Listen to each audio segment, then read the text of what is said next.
to run on time. You think that's what it's about? It's not about. We know what the story of tyranny is, and we know what our story is. And our story is not the story of tyranny. And and it never happens with a light switch. It happens incrementally. Yes. It's like two frogs sitting in the boiling pot of water, and somebody says, they're still saying to each other, I really like a hot bath, until they're cooked. Yeah. Right. And so at some point, what Jefferson is saying is, do not be so disposed to suffer while evils are sufferable, meaning do not put up with the yoke of authoritarianism. Be more active as a citizen and understand that person that you disagree with, we want them to disagree. Remember, we're the first country on earth that didn't establish a religion. Like, almost all of the wars that are fought are over some interpretations of religion or some other such thing that devolves from that. And we were saying, make no notice of it. Thomas Jefferson himself said, if my neighbor believes in 20 gods or no God at all, it neither picks my pocket nor breaks my leg. And like New York and Pennsylvania have worked into their state constitutions, just not paying attention to a particular religion means you are free from all the tyrannical thou shall rather than this is. Like the thing that you're talking about, that individual responsibility. That's another them and me. That's exactly when it is, this is, and it is an acceptance.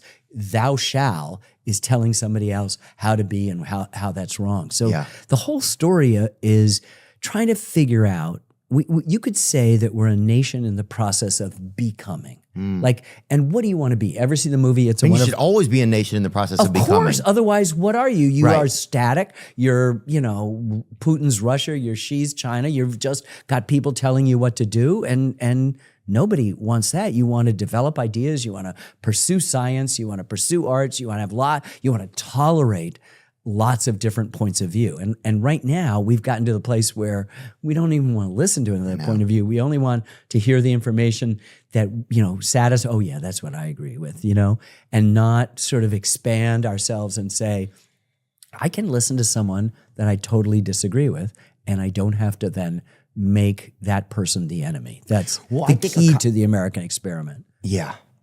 Well, I think even just a conversation like this, man, it's so good for me. Like, it's so good. It takes me out of this, like, I don't get too caught up in the like us and them thing, but it puts me back in a place of like, oh yeah, well, I'm here with a purpose, right? Like, it gives you a purpose of like being a citizen, of being a human, right? Of like a Rubik's Cube that will never be solved, right? It's like, I don't need to win, right? Like, but I do need to keep playing and also be a good competitor and an earnest competitor.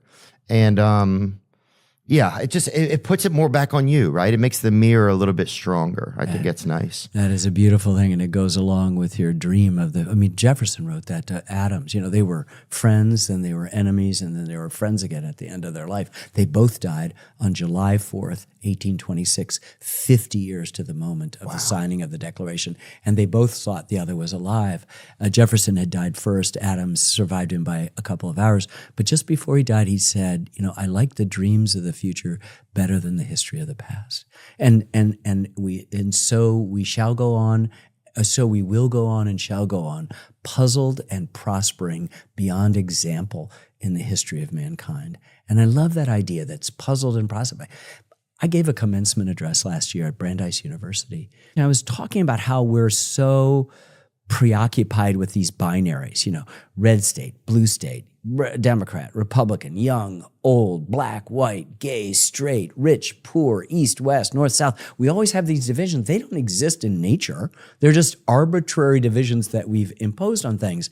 And so I said, when you look at things and you see how it's going, the opposite of faith is not doubt.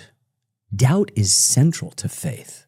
The opposite of faith is certainty. I was going to say certainty. Certainty destroys the mystery of this thing that you and I have been talking about. Who wants to stop that unless it's a thou shall?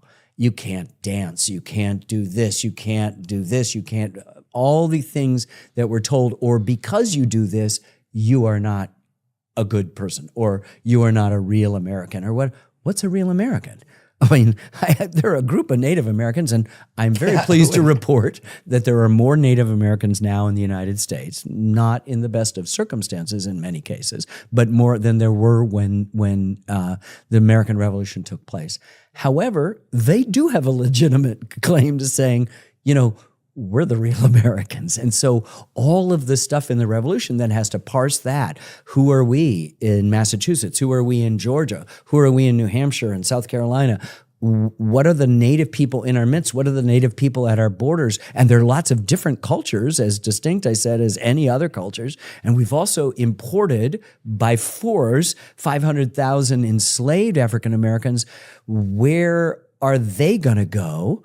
And what are they going to do? And then we have all this pressure from all these big superpowers like Britain that owns us and France that is